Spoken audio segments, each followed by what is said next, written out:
Williamson County will officially return to countywide voting for the runoff election after a confusing and chaotic primary election day. The county switched to assigned precinct voting on March 3rd because the county GOP wanted to run its own primary.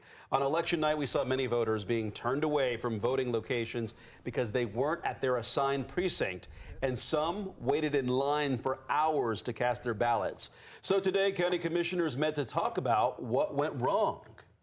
KVUE's Jessica Cha was at that meeting today. And Jessica, how would you describe the mood in the room?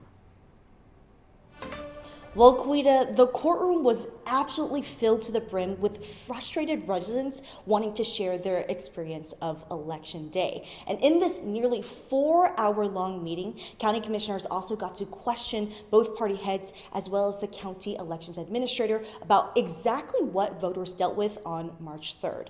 Now, before the meeting started, we talked with Wilco Democrat Chair Kim Gilby, who told me that they knew that March 3rd would be a problem with the precinct-specific voting, so they're just happy that the GOP is agreeing to go back to county-wide polling.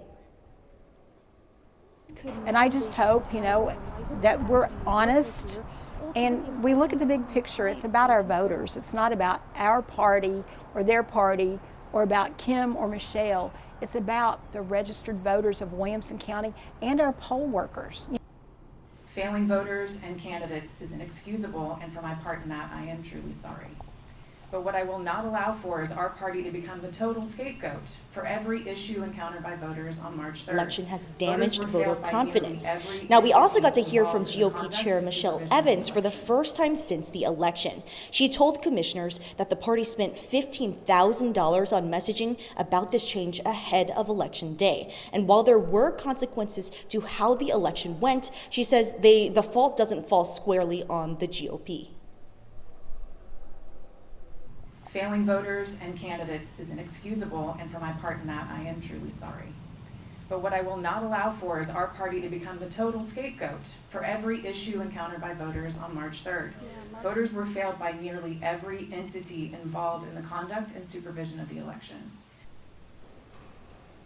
Evans also acknowledged that they were shorted ballots by their vendor and they had to scramble on the day of. And she said the GOP is doing its own internal review right now. Now, the Wilco Elections Administrator's Office says that the Republican Party has officially signed to return to county-wide voting. So voters will be able to vote at any polling location within the county for early voting and the election day, which is on May 26th. Now, live in Williamson County, Jessica Cha, KVUE News.